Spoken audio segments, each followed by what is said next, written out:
And seeing the multitude, he went up into a mountain, and when he was set, his disciples came unto him. And he opened his mouth and taught them, saying, Blessed are the poor in spirit, for theirs is the kingdom of heaven. Blessed are they that mourn, for they shall be comforted. Blessed are the meek, for they shall inherit the earth. Blessed are they which do hunger and thirst after righteousness, for they shall be filled. Blessed are the merciful, for they shall obtain mercy. Blessed are the pure in heart, for they shall see God. Blessed are the peacemakers, for they shall be called the children of God. Blessed are they which are persecuted for righteousness' sake, for theirs is the kingdom of heaven. Blessed are ye, when men shall revile you, and persecute you, and shall say all manner of evil against you falsely, for my sake. Rejoice, and be exceeding glad, for great is your reward in heaven, for so persecuted they the prophets which were before you. The 3 chapters which begin with these verses deserve the special attention of all readers of the Bible. They contain what is commonly called the Sermon on the Mount. Every word of the Lord Jesus ought to be most precious to Christians. It is the voice of the chief shepherd. It is the charge of the great bishop and head of the church. It is the Master speaking.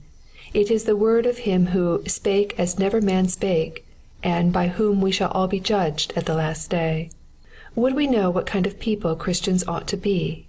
Would we know the character at which Christians ought to aim? Would we know the outward walk and inward habit of mind which become a follower of Jesus?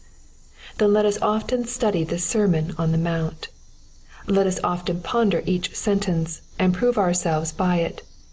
Not least, let us often consider who they are that are called blessed at the beginning of the sermon. Those whom the great high priest blesses are blessed indeed. The Lord Jesus calls these blessed who are poor in spirit. He means the humble and lowly minded and self-abased.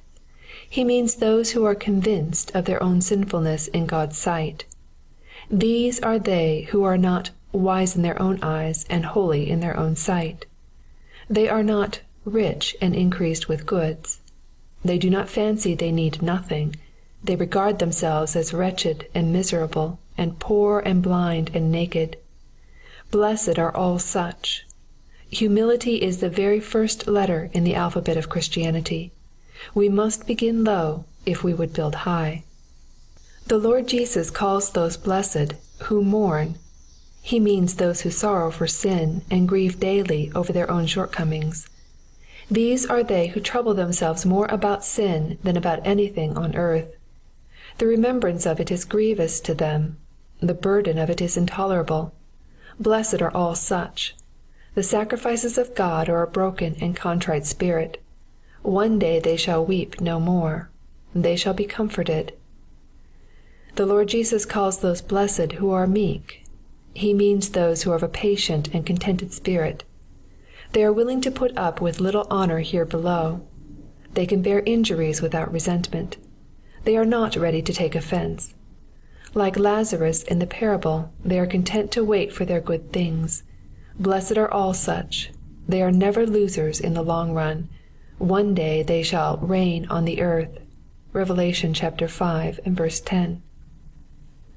The Lord Jesus calls those blessed who hunger and thirst after righteousness. He means those who desire above all things to be entirely conformed to the mind of God. They long not so much to be rich or wealthy or learned as to be holy. Blessed are all such. They shall have enough one day. They shall awake up after God's likeness and be satisfied. Psalm chapter 17, verse 15. The Lord Jesus calls those blessed who are merciful. He means those who are full of compassion towards others. They pity all who are suffering either from sin or sorrow, and are tenderly desirous to make their sufferings less.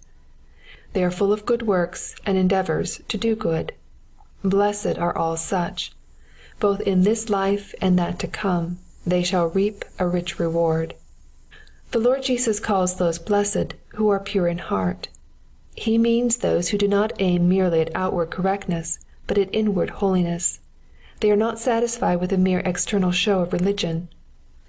They strive to keep a heart and conscience void of offense, and to serve God with the spirit of the inner man. Blessed are all such. The heart is the man. Man looketh on the outward appearance, but the Lord looketh on the heart. 1 Samuel chapter 16 and verse 7. He that is most spiritual minded will have the most communion with God. The Lord Jesus calls those blessed who are peacemakers.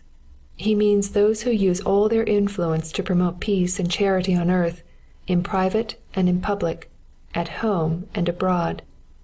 He means those who strive to make all men love one another by teaching that gospel which says, "Love is the fulfilling of the law." Blessed are all such. They are doing the very work which the Son of God began when he came to earth the first time, and which he will finish when he returns the second time. Lastly, the Lord Jesus calls those blessed who are persecuted for righteousness' sake. He means those who are laughed at, mocked, despised, and ill-used, because they endeavor to live as true Christians. Blessed are all such. They drink of the same cup which their Master drank. They are now confessing him before men, and he will confess them before his Father and the angels at the last day. Great is their reward. Such are the 8 foundation stones which the Lord lays down at the beginning of the Sermon on the Mount. 8 great testing truths are placed before us. May we mark well each one of them and learn wisdom. Let us learn how entirely contrary are the principles of Christ to the principles of the world. It is vain to deny it. They are almost diametrically opposed. The very characters which the Lord Jesus praises, the world despises. The very pride and thoughtlessness, and high tempers and worldliness, and selfishness and formality, and unlovingness, which abound everywhere, the Lord Jesus condemns. Let us learn how unhappily different is the teaching of Christ from the practice of many professing Christians. Where shall we find men and women among those who go to churches and chapels, who are striving to live up to the pattern we have read of today? Alas, there is much reason to fear that many baptized persons are utterly ignorant of what the New Testament contains. Above all, let us learn how holy and spiritual-minded all believers should be. They should never aim at any standard lower than that of the Sermon on the Mount. Christianity is eminently a practical religion. Sound doctrine is its root and foundation, but holy living should always be its fruit. And if we would know what holy living is, let us often bethink ourselves who they are that Jesus calls blessed.